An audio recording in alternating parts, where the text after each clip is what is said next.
if you are here, I know that you have watched part 1 and part 2 of this series. So, welcome to the final part of the challenge where I only use Chixia to beat Wuthering Waves. So after uploading day 2, I thought, hey, why not just push through the rest of this challenge in the next 3 days? I had Chixia, I had Friday, Saturday, and Sunday. So I simply logged in to push through the content with the GOAT, Chixia. After talking to a cube, yes, a literal cube, and got some valuable advice from it. Normally, you need to take the stairs, but we got wings. So...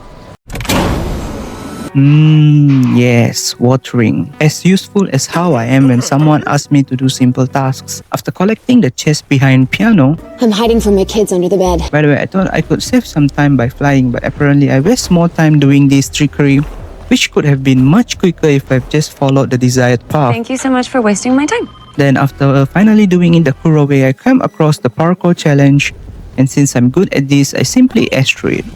Get that parkour! Get that parkour! Now this is where the actual challenge begins. So let's break down the way this fight was designed. Area to move around a cube size. Ways to get damage here also from a cube. Enemies one-shots you. Yes, Kuro, this is the perfect design, but for any Souls-like player. But I'm not a Souls-like player, I suck at this game, so basically the following happened. I was able to one-shot the mob with my first attempt, but this is just the first part. Okay. That's good. That's a start. Now let's talk about the second part of this fight. This is where things get messy. Basically, in here there will be 2 of these electro mobs that hit like a freaking truck. And their orbs that are floating around deals a shit ton of damage if you step on it. Normally in the open world, this won't be an issue due to large area to roam around, but here it is different due to the lack of space to move around. If somehow you avoided their attacks, then the other 3 mobs will corner you with their dash attacks. So this part alone took me almost 40 minutes. Yes, I invested 40 minutes of my life repeating this stage again and again and again. So finally I've come with a new plan. I have an idea! In this game, you can build your resonance energy in the open world. Let's give him half. Watch and learn. It's more But even then, I had some trouble killing the mobs. Eventually, I clutched it with one of the strongest echoes that I had in my inventory all along the time. And the difference in damage is like day and night. Yes, if you guys have guessed it right, it is none other than the third Inferno Rider. And with just 581 health remaining, I finally was able to defeat the final mob and clear the corruption. I won. Next, after jumping into a portal that looks like a strawberry drink, fought some mobs again, but this time you can cheese them. Did you just offer me cheese? Yes, I did. I'd love some cheese. I fought them near the beacon, so basically free healing for eternity. But the next fight was much easier than what I expected, because I thought fusion resistance will be a problem. You underestimated my power. After a series of mob fights along my way, in case you don't know, you can auto this challenge and you won't die, because Kuro knows their players have skill issues like me. And finally, after enjoying the sea view with Shorekeep, I completed Blackshore around 7 hours 52 minutes. After meeting the best boatman in the town, he provided us with a boat, but don't ask me what happened to it though. After a fight with mobs and helping Michael Jackson and his crew. By the way, I had no idea who this guy is, but I just knocked him, and I think he's a good guy, right?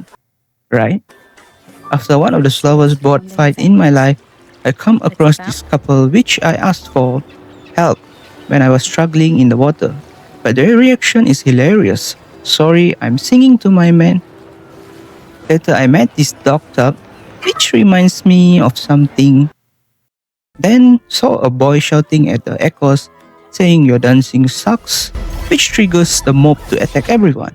I don't care what anyone says, bro was the reason for them to get mad. And then, after watching some mobs fight on my behalf, I have to protect them. Promise me. next, after fighting Sentry, getting stuck on top of the tree, fighting some mobs, killing Laura Rai, defeating Gehinom, missing every single beat in this dance sequence, and messing up the dance. but still getting claps from these NPCs and trolling these guards for fun. Finally, at 10 hours 12 minutes, completed Rinascita Act 3. I did a 10 pull to dupe Static Mist, but as usual, Quit the chit-chat. after getting flashbanged at the middle of the night, I started Act 4, then I rode a roller coaster. And by the way, here even though I could have claimed and used the 5-star Cadanto Echo, but I did not do so since this fight was done by Spectral Rover, so it won't count towards Chixia's achievements. Thanks for the sacrifice, Cadanto, you will be missed. And then Act 6 started, and during the gladiator battle, I tried to jump into the battlefield by flying to the top and free fall. But guess what? The game kicks you out again for this. Congrats, Kuro. You are now leading by 2-0. Off our friends and brothers. You're just Don't worry, at the end of the video, I will have a comeback against them. Chixia was basically AFK during most of Act 5 and Act 6, and in Act 7, there were some mobs that allowed Chixia to tag without any trial characters. Act 7 then ended by Lupa hugging her friends. Act basically nothing for Chixia to do, so we're just going to skip to Act 9. So in Act 9, I was finally able to beat Kuro for once with a bug. Yes, this is my first victory against Kuro developers. Finally! So, if you move further away from the fighting zone, the mobs will follow you, but the trial resonators will leave the team, technically making Chixia is alone. Yes, Kuro, I've got my first win. Next, in Act 10, I was sitting and reading as if I understand anything. Helped Grandma Luno to cross the road, and the moment I let her go, for 1 second, look at where she is now. Yes, hanging by the cliff. And finally, nuked Leviathan with the power of friendship. We'll use the power of friendship. And saw a clip of a blind man bullies a guy with mental trauma, finally forcing an old man to carry everything, and thus ends Act 2 of Rinascita. So technically, you might think the challenge has been completed, right? But no. I am extremely devastated that most of the Act 5 to 10 fights were all done by trial characters.